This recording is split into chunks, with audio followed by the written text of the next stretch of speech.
Hi everyone, welcome back to grow Malayalam. അപ്പൊ നിങ്ങൾ ഇവിടെ രണ്ട് ഇൻവെസ്റ്റേഴ്സിനെ ആലോചിക്കുക. രണ്ടുപേരും 2007 10,000 രൂപ വെച്ച് ഇൻവെസ്റ്റ് ചെയ്തു. ആദ്യത്തെ ഇൻവെസ്റ്ററോട് പറഞ്ഞത് ലോങ് ടേമിൽ ഏറ്റവും അധികം റിട്ടേൺസ് ആവുന്ന ഇക്വിറ്റീസ് ആണെന്നാണ്. അപ്പൊ അതുകൊണ്ട് തന്നെ അതേ ഇവിടെ മൊത്തം ഇക്വിറ്റിയിലേക്ക് ഇൻവെസ്റ്റ് ചെയ്തു. ഇനി രണ്ടാമത്തെ ഇൻവെസ്റ്റർ പറഞ്ഞത് എനിക്ക് ഗ്രോത്ത് വേണം, പക്ഷെ ആവശ്യമില്ലാത്ത ടെൻഷൻ ഒന്നും എടുത്ത് തലയിൽ വെക്കാൻ വേണ്ടി പറ്റില്ല എന്നാണ്. അപ്പൊ അതുകൊണ്ട് ഇവിടെ സെക്കൻഡ് ഇൻവെസ്റ്റർ അദ്ദേഹത്തിന്റെ പോർട്ട്ഫോളിയോ ഗോൾഡ് അതിൽ ഇക്വിറ്റിയിലേക്ക് ഇവിടെ അലോക്കേറ്റ് ചെയ്തു. അപ്പൊ ഇവിടെ 19 വർഷം കഴിഞ്ഞപ്പോൾ വലിയൊരു വ്യത്യാസം ഉണ്ടായിരുന്നു. ജസ്റ്റ് റിട്ടേൺസിൽ മാത്രമല്ല, പക്ഷെ അവരുടെ എക്സ്പീരിയൻസിലും. അപ്പൊ ഇവിടെ ഒരു ഇൻവെസ്റ്റർ കൂടുതൽ വോളറ്റിലിറ്റി ഫേസ് ചെയ്തു, എന്നാൽ മറ്റേ ഇൻവെസ്റ്റർ ജേർണി ആണെങ്കിൽ കുറച്ചും കൂടി ഇവിടെ സ്മൂത്ത് ആയിരുന്നു. അപ്പം ഇവിടെ ശരിക്കും ആരാണ് സ്മാർട്ടായിട്ട് മാറിയത്, അതിൽ ആർക്കാണ് ആക്ച്വലി ഗ്രോത്ത് പ്ലസ് സ്റ്റെബിലിറ്റി ലഭിച്ചത്? അപ്പൊ ഇത് നിങ്ങൾക്ക് അറിയണമെങ്കിൽ ഇന്നത്തെ വീഡിയോ നിങ്ങൾ ലാസ്റ്റ് വരെ കാണാൻ വേണ്ടിയിട്ട് ശ്രദ്ധിക്കുക. നമ്മൾ ഇൻവെസ്റ്റിംഗിലേക്ക് വരുമ്പോൾ ഒരു പ്രധാനപ്പെട്ട ക്വസ്റ്റ്യൻ എപ്പോഴും നമ്മുടെ മുന്നിൽ വരാറുണ്ട്. എന്തുകൊണ്ടാണ് ആളുകൾ ഇക്വിറ്റിനെ ഇത്രയധികം ഭയക്കുന്നത്?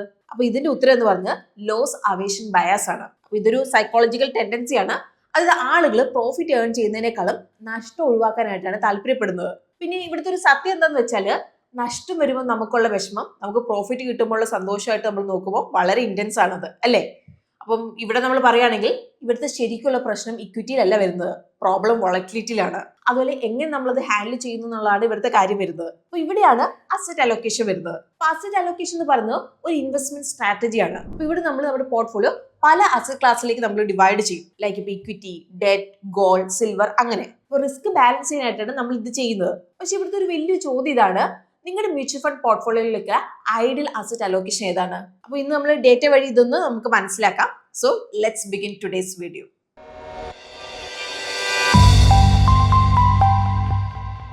ഇവിടുത്തെ ആദ്യത്തെ കാര്യം, എന്തുകൊണ്ടാണ് നിങ്ങളുടെ മ്യൂച്വൽ ഫണ്ട് പോർട്ട്ഫോളിയോയിൽ അസറ്റ് അലോക്കേഷൻ ആവശ്യമായിട്ടുള്ളത്? ഇപ്പം അസറ്റ് അലോക്കേഷനെ പറ്റി നമ്മൾ ഡിസ്കസ് ചെയ്യുന്നതിന് മുമ്പ് പല അസറ്റ് ക്ലാസുകൾ തമ്മിൽ കോറിലേഷൻ നമുക്ക് ആദ്യം മനസ്സിലാക്കിയാലോ. അപ്പൊ ഇൻവെസ്റ്റിംഗിൽ കോറിലേഷൻ എന്ന് പറഞ്ഞാൽ രണ്ട് ഡിഫറെന്റ് അസറ്റ് ക്ലാസുകൾ തമ്മിൽ എങ്ങനെ മൂവ് ചെയ്യും എന്നുള്ള സ്റ്റാറ്റിസ്റ്റിക്കൽ മെഷർ ആണ്.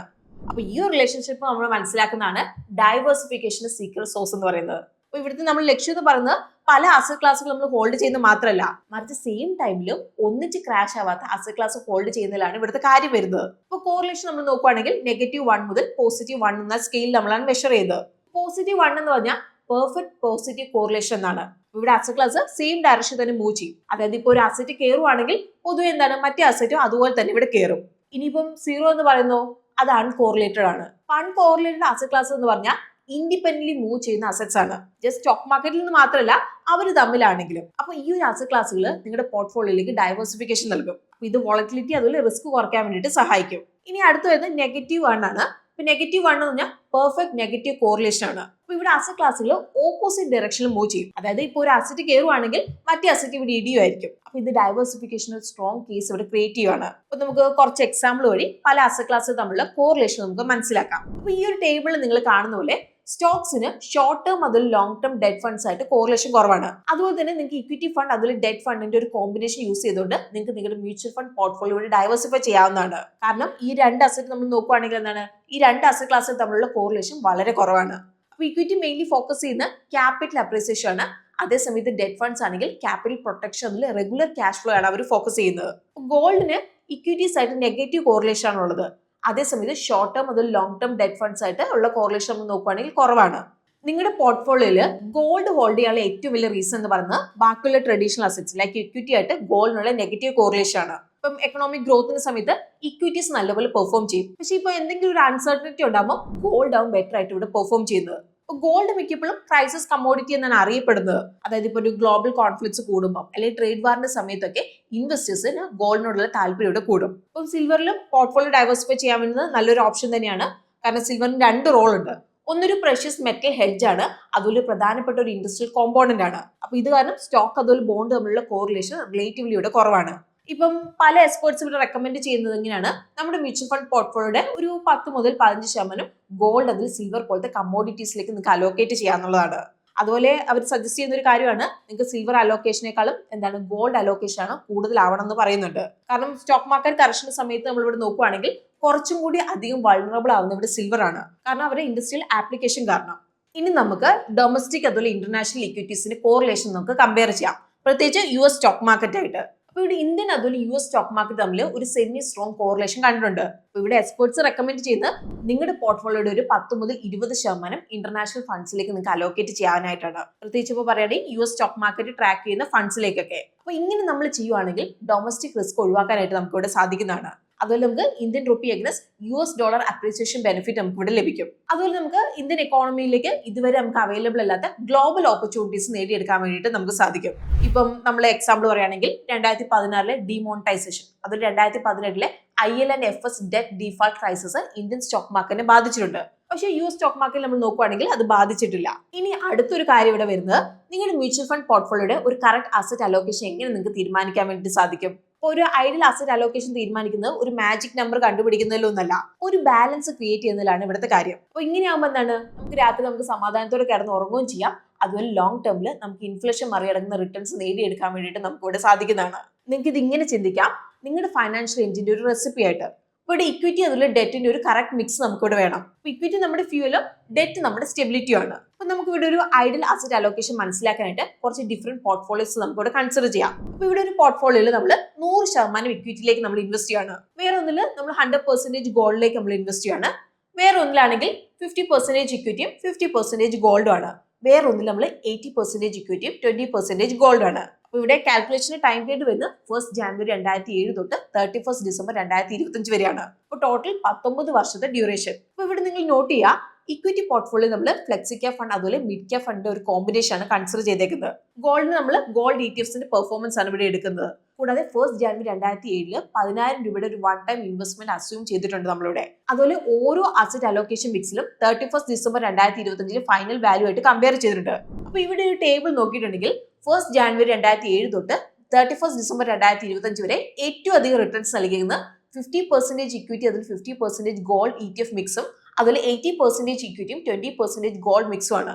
ഇനി ഇവിടെ ഒരു പ്യൂർ ഇക്വിറ്റി പോർട്ട്ഫോളിയോ വെച്ച് നമ്മൾ നോക്കുമ്പോൾ സ്റ്റാൻഡേർഡ് ഡിവിഷൻ ഇവിടെ കുറവാണ്, അതായത് റിസ്ക് ഇവിടെ കുറവാണ്. പക്ഷെ ഇവിടെ ഒരു കാര്യം നിങ്ങൾ നോട്ട് ചെയ്യണം, 2025 അതായത് കഴിഞ്ഞ വർഷം ഗോൾഡ് നല്ല പെർഫോമൻസ് ഉണ്ടായിരുന്നു. അതുകൊണ്ട് തന്നെ 100% ഗോൾഡ് ETF-ഉം 50% ഇക്വിറ്റി പ്ലസ് 50% ഗോൾഡ് ETF പോർട്ട്ഫോളിയോയിൽ നിന്ന് കിട്ടിയ റിട്ടേൺസ് കുറച്ച് ഇവിടെ കൂടുതലാണ്.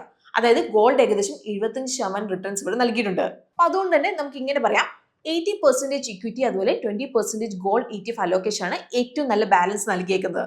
അതായത് നല്ല റിട്ടേൺസും ബാലൻസ്ഡ് റിസ്ക്കും. ഇനി നിങ്ങൾക്ക് നിങ്ങളുടെ മ്യൂച്വൽ ഫണ്ട് പോർട്ട്ഫോളിയോയിലേക്ക് ഒരു കറക്റ്റ് അസറ്റ് അലോക്കേഷൻ തീരുമാനമായിട്ട് കഴിയുന്നില്ലെങ്കിൽ നിങ്ങൾക്ക് എന്ത് ചെയ്യാൻ വേണ്ടി സാധിക്കും? അപ്പൊ അങ്ങനെയെങ്കിൽ നിങ്ങൾക്ക് ഇവിടെ മൾട്ടി അസറ്റ് അലോക്കേഷൻ ഫണ്ട്സ് നോക്കാം. അപ്പൊ മൾട്ടി അസറ്റ് അലോക്കേഷൻ ഫണ്ട് എന്ന് പറഞ്ഞാൽ കുറഞ്ഞ 3 ഡിഫറെന്റ് അസറ്റ് ക്ലാസ്സിലേക്ക് ഇൻവെസ്റ്റ് ചെയ്യുന്ന ഹൈബ്രിഡ് മ്യൂച്വൽ ഫണ്ട്സ് ആണ്. ഓരോ അസറ്റ് ക്ലാസ്സിലേക്ക് കുറഞ്ഞ 10% അലോക്കേഷനോടെ. അപ്പൊ ഈ ഒരു ഫണ്ട് വഴി നമുക്ക് ഒരു ഡൈവേഴ്സിഫൈഡ് പോർട്ട്ഫോളിയോ നമുക്ക് ലഭിക്കും. അപ്പൊ ഇതിൽ നെഗറ്റീവ് അല്ലെങ്കിൽ ലോ കോറിലേഷൻ ഉള്ള അസറ്റ്സും ഉണ്ടാവും. സോ നമുക്ക് ഇവിടെ കോറിലേഷൻ റിസ്ക് കുറയ്ക്കാൻ വേണ്ടിയിട്ട് നമുക്ക് സാധിക്കും. അതുപോലെ consistent long term returns enhance ചെയ്യാൻ വേണ്ടിയിട്ട് നമുക്ക് സാധിക്കും. അപ്പോൾ നമ്മൾ പല അസറ്റ് ക്ലാസ്സുകളിലേക്കായിട്ട് നമ്മൾ ഇൻവെസ്റ്റ് ചെയ്യുമ്പോൾ ലൈക്ക് ഇപ്പോൾ domestic equity, global equity, debt, silver അതുപോലെ ഗോൾഡിലേക്ക് നമ്മൾ ഇൻവെസ്റ്റ് ചെയ്യുമ്പോൾ ഈ ഒരു ഫണ്ട് ഇൻവെസ്റ്റേഴ്സിന് ഒരു ബാലൻസ് ഇൻവെസ്റ്റ്മെന്റ് സൊല്യൂഷൻ ആണ് നൽകുന്നത്. പക്ഷേ ഇവിടെ ഒരു ഇമ്പോർട്ടന്റ് പോയിന്റ് ഉണ്ട്, എല്ലാ മൾട്ടി അസറ്റ് അലോക്കേഷൻ ഫണ്ടിനും സെയിം അലോക്കേഷൻ അല്ല. ഓരോ ഫണ്ടിനും ഇക്വിറ്റി, ഡെറ്റ് അതുപോലെ ഗോൾഡിലേക്കുള്ള എക്സ്പോഷർ പലതാണ് ഉള്ളത്. അതുകൊണ്ട് തന്നെ കാറ്റഗറി റിട്ടേൺസ് മാത്രം നോക്കുന്ന ഇവിടെ പോരാ. ഇവിടെ ഫണ്ടിന്റെ ആക്ച്വൽ അസറ്റ് അലോക്കേഷൻ മനസ്സിലാക്കുന്നതും ഈക്വലി ഇമ്പോർട്ടന്റ് ആയിട്ടുള്ള കാര്യമാണ്. ഇനി നമുക്ക് കഴിഞ്ഞ 1, 3 അതുപോലെ 5 വർഷത്തിൽ മൾട്ടി അസറ്റ് അലോക്കേഷൻ ഫണ്ടിന്റെ കാറ്റഗറി ലെവൽ ആവറേജ് റിട്ടേൺസ് നമുക്ക് നോക്കാം. അതുപോലെ ബേ മാർക്കറ്റ് പീരീഡിൽ multi asset allocation fund performance നമുക്കൊന്ന് ഇവാലുവേറ്റ് ചെയ്യാം. അതായത് 2 ഒക്ടോബർ 2024 തൊട്ട് 30 ഏപ്രിൽ 2025 വരെ. അപ്പൊ ഈ ഒരു പീരീഡിൽ നമ്മൾ മൾട്ടി അസറ്റ് അലോക്കേഷൻ ഫണ്ടിനെ നിഫ്റ്റി 200 TRI ആയിട്ട് അബ്സല്യൂട്ട് റിട്ടേൺസ് നമുക്ക് കമ്പയർ ചെയ്യാം. അപ്പൊ നിഫ്റ്റി 200 ഇൻഡെക്സിൽ നിഫ്റ്റി 100 അതുപോലെ നിഫ്റ്റി മിഡ് ക്യാപ് 100 ഇൻഡീസസിലെ എല്ലാ കമ്പനീസും വരുന്നുണ്ട്. അപ്പൊ നിങ്ങൾക്ക് ഇവിടെ നോക്കിയിട്ടുണ്ടെങ്കിൽ കാണാം, ഈ ഒരു പീരീഡിൽ multi asset allocation fund average 1.92% returns നൽകിയിട്ടുണ്ട്. അതേസമയത്ത് നിഫ്റ്റി 200 TRI -7.72% റിട്ടേൺസ് ആണ് നൽകിയേക്കുന്നത്. അപ്പൊ മൾട്ടി അസറ്റ് അലോക്കേഷൻ ഫണ്ടിനെ നിഫ്റ്റി 200 TRI ആയിട്ട് നമ്മൾ കമ്പയർ ചെയ്യുമ്പോൾ multi asset allocation fund outperformance കൂടുതലും അവരുടെ ഡൈവേഴ്സിഫിക്കേഷൻ കാരണമാണ്. അതായത് ഇക്വിറ്റി, ഡെറ്റ്, ഗോൾഡ് അതുപോലെ സിൽവറിലേക്കുള്ള അലോക്കേഷൻ ഉള്ളതുകൊണ്ട് സ്ട്രാറ്റജിക്കലി ഈ ഒരു അസറ്റ് ക്ലാസ്സിലേക്ക് അലോക്കേറ്റ് ചെയ്യുമ്പോൾ മൾട്ടി അസറ്റ് അലോക്കേഷൻ ഫണ്ടിന് എക്സസ് റിട്ടേൺസ് ജനറേറ്റ് ചെയ്യാൻ വേണ്ടിയിട്ട് സാധിക്കും. അതിൽ കൂടുതൽ സ്റ്റേബിൾ ആയിട്ടുള്ള ഇൻവെസ്റ്റ്മെന്റ് എക്സ്പീരിയൻസ് ആണ് നമുക്ക് ഇവിടെ ലഭിക്കുന്നത്. അപ്പൊ ഇത് കാരണം ഇവിടെ ഇൻവെസ്റ്ററിന് ലോവർ വോളറ്റിലിറ്റി അതിൽ ബെറ്റർ റിസ്ക് അഡ്ജസ്റ്റ് റിട്ടേൺസ് ലഭിക്കുകയാണ് ചെയ്യുന്നത്. അപ്പോൾ ഒരു കാര്യം നിങ്ങളുടെ മനസ്സിൽ വേണം, multi asset allocation fund returns slightly distorted ആണ്. കാരണം 2025 ഗോൾഡും സിൽവറും കമ്പാരിറ്റീവ്ലി കൂടുതൽ റിട്ടേൺസ് ഇവിടെ നൽകിയിട്ടുണ്ട്. സോ നമ്മൾ വീഡിയോയുടെ ലാസ്റ്റ് പാർട്ടിലേക്ക് നമ്മൾ എത്തിയിട്ടുണ്ട്. അപ്പൊ നമ്മൾ ഇൻവെസ്റ്റ് ചെയ്യുന്നതിന്റെ ലക്ഷ്യം എന്ന് പറയുന്നത് ജസ്റ്റ് ഹൈ റിട്ടേൺസ് മാത്രമല്ല, മറിച്ച് ബെറ്റർ റിസ്ക് അഡ്ജസ്റ്റ് റിട്ടേൺസ് ആണ് നമ്മുടെ ലക്ഷ്യം. അപ്പോൾ കോറിലേഷൻ മനസ്സിലാക്കുകയും അതുപോലെ ശരിയായിട്ടുള്ള അസറ്റ് ക്ലാസ് സെലക്ട് ചെയ്യുന്ന വഴി നമുക്ക് വോളറ്റിലിറ്റി കൺട്രോൾ ചെയ്യാനും അതുപോലെ ലോങ് ടേമിൽ ഇൻഫ്ലേഷൻ മറികടക്കുന്ന റിട്ടേൺസ് നേടിയെടുക്കാൻ വേണ്ടിയിട്ട് നമുക്ക് സാധിക്കും. ഇവിടെ ഡേറ്റ സജസ്റ്റ് ചെയ്യുന്ന പ്യുവർ ഇക്വിറ്റിക്ക് പകരം ഇക്വിറ്റി പ്ലസ് ഗോൾഡ് ഒരു ബാലൻസ് മിക്സിന് കൂടുതൽ സ്റ്റേബിൾ അതിൽ എഫിഷ്യന്റ് റിട്ടേൺസ് നൽകാൻ വേണ്ടി സാധിക്കുമെന്നാണ്. ഇനിയിപ്പോൾ നിങ്ങൾക്ക് സ്വന്തമായിട്ട് അസറ്റ് അലോക്കേഷൻ തീരുമാനിക്കാൻ വേണ്ടി കഴിയുന്നില്ലെങ്കിൽ മൾട്ടി അസറ്റ് അലോക്കേഷൻ ഫണ്ട് ഒരു പ്രാക്ടിക്കൽ സൊല്യൂഷൻ ആണ്. അപ്പോൾ ഒരു കറക്റ്റ് അസറ്റ് അലോക്കേഷൻ വഴി നമുക്ക് ഗ്രോത്തും പീസ് ഓഫ് മൈൻഡും രണ്ടും നമുക്ക് ഇവിടെ നേടിയെടുക്കാൻ വേണ്ടിയിട്ട് സാധിക്കും. അപ്പോൾ ഇന്നത്തെ വീഡിയോ നമ്മൾ എഡ്യൂക്കേഷണൽ പർപ്പസിനായിട്ടാണ് നമ്മൾ ചെയ്തിരിക്കുന്നത്. അപ്പോൾ പാസ്റ്റ് പെർഫോമൻസ് ഒരിക്കലും ഫ്യൂച്ചർ റിട്ടേൺസ് ഗ്യാരണ്ടി ചെയ്യുന്നില്ല എന്നുള്ളത് നിങ്ങൾ മനസ്സിലാക്കുക. അപ്പോൾ ഏതെങ്കിലും ഒരു ഇൻവെസ്റ്റ്മെന്റ് ഡിസിഷൻ നിങ്ങൾ എടുക്കും മുമ്പ് നിങ്ങൾ നിങ്ങളുടെ റിസ്ക് അപ്പറ്റീറ്റും ഫൈനാൻഷ്യൽ ഗോളും കൺസൾട്ട് ചെയ്യാൻ വേണ്ടിയിട്ട് ശ്രദ്ധിക്കണം. അതിലൊരു ഫൈനാൻഷ്യൽ അഡ്വൈസർ നിങ്ങൾക്ക് കൺസൾട്ട് ചെയ്യാവുന്നതാണ്. അപ്പോൾ ഇന്നത്തെ വീഡിയോ നിങ്ങൾക്ക് യൂസ്ഫുൾ ആയിട്ടുണ്ടാവുന്നതാണ് നമ്മൾ വിചാരിക്കുന്നത്. അപ്പോൾ വീഡിയോ യൂസ്ഫുൾ ആയിട്ടുണ്ടെങ്കിൽ വീഡിയോ ലൈക്ക് ചെയ്യാൻ വേണ്ടി നിങ്ങൾ ശ്രദ്ധിക്കണം. അതുപോലെ ഫീഡ്ബാക്ക് നിങ്ങൾക്ക് താഴെ കമന്റ്സ് നമ്മളോട് ഷെയർ ചെയ്യാവുന്നതാണ്. അപ്പോൾ പുതിയൊരു വീഡിയോ ആയിട്ട് ഗ്രോ മലയാളം ചാനലിലൂടെ നമുക്ക് വീണ്ടും കാണാം. അതുവരെ take care, happy investing and bye from Rincy.